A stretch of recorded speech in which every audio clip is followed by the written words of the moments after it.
How to reinvent yourself and your career.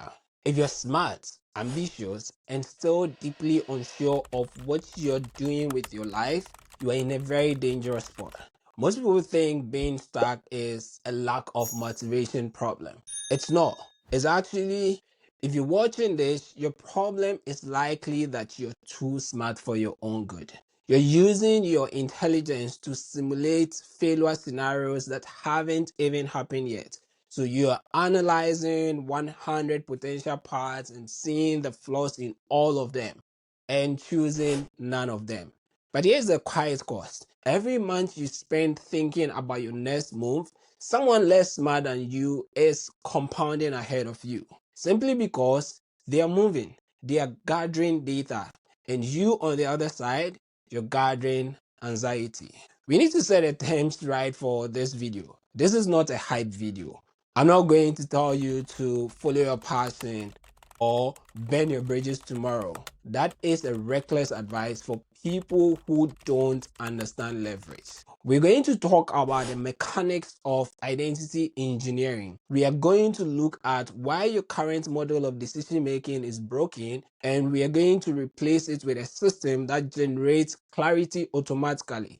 This isn't about finding yourself, it's about engineering a sequence where the answer becomes obvious. Let's look at why you feel stuck. You operate under a specific belief. You believe that, well, I need clarity before I can take action. You think that you need to know the destination of where you're going before you even start the car. And it makes sense. In school, you picked like a major, then you took the classes. In corporate, you applied for the job, you know the description, then you did the job. The path was always predefined. So when it comes to reinvention, you try to do the same. You sit in a room, you journal, you try to think your way into a new identity. But this fails quietly and repeatedly. Why? Because you cannot predict how you would feel about a reality that you haven't tasted yet. You're trying to solve an equation where you don't have all the variables yet. And this is the first model you've been using. You think clarity leads to action, which leads to results. So you believe that if you just think hard enough, the right answer will appear and then you will act. But because the answer doesn't appear, what do? You don't act, you stagnate.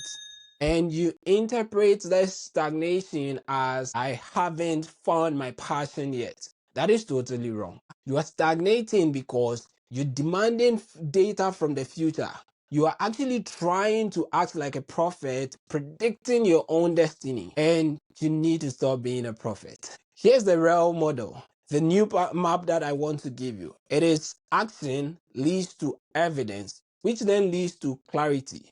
So reinvention in itself is not an intellectual exercise. It's a biological one. So you do not think your way into a new way of acting. You rather act your way into a new way of thinking. The only way to know if you are a writer or a coder or even an entrepreneur is to generate evidence. Evidence is the only currency that matters when it comes to reinvention. If you write 500 words for 30 days, you have evidence. If you sit and think about writing for 30 days, you have anxiety.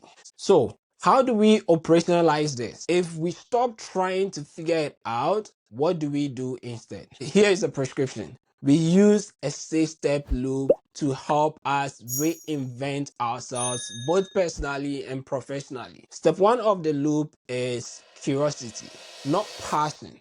Passion in itself is too heavy, but curiosity is light. What is that one thing that you cannot help but click on? Want to check, you want to try that. Start from there.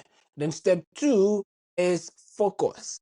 Like pick one hypothesis out of the plenty things that you are curious about. Try with one. Start with that. That becomes your hypothesis. Then step 3 is experiment. This is the critical mechanism. You do not commit to a career. You commit to a simulation of what that career could potentially look like. Then you design a low stakes project that mimics the real work. Step 4 is evidence. You do the work, you release it, you see how it feels to do it, then you see how the market reacts. Step 5 is decision. Now and only now do you have data to decide. Do you double down or do you pivot?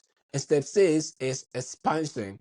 If the evidence is positive, you expand. If it is negative, you kill it and go back to step 1, curiosity. Notice something here. A pivot is not failure in this model. A pivot is a successful data point. You prove not, and that is progress. Think of your potential future as a black box. You're currently standing outside the box, arguing with yourself about what is inside. Is it gold? Is it dust? Or is it a monster? You never know. And when you use the action first model, it makes it simple. You just go ahead and drill a small hole inside it, you shine a light inside it, and you look. You'll be able to see that small hole is just the 30-day experiment that you run. It costs you almost nothing and it risks almost nothing.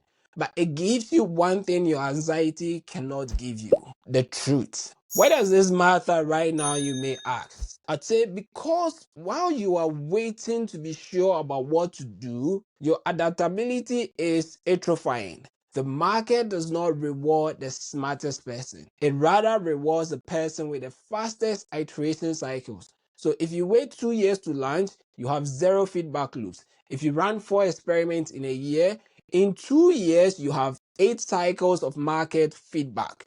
And that 8 cycle, the person with 8 cycles of market feedback will always beat the one with 2 cycles or 1 cycle, irrespective of IQ level. We actually need to redefine winning. Winning is not picking the perfect career on your first try. That's a lottery ticket mentality. Winning is becoming a high velocity experimenter. It's if you shift your identity from confused person to active researcher, the fear automatically disappears because a researcher cannot fail. A researcher only gathers data. Sometimes the data says no. That is a successful experiment. So if you're listening to this and you are realizing that you've been stuck in a thinking trap, you need to audit where you are. You don't need more motivation. You need a diagnostic. I've created a simple identity audit. It's not a generic checklist, and it helps you identify exactly which stage of the loop you are stuck in. Are you stuck in curiosity or are you stuck in expansion? The link is in the video description. Check it out. Use it to diagnose the bottleneck so you can stop guessing. Stop trying to solve your whole life today. You cannot steer a stationary ship. You understand that? So get moving, generate evidence, and let the clarity catch up to you. I'll see you in the next video. Welcome to the lab.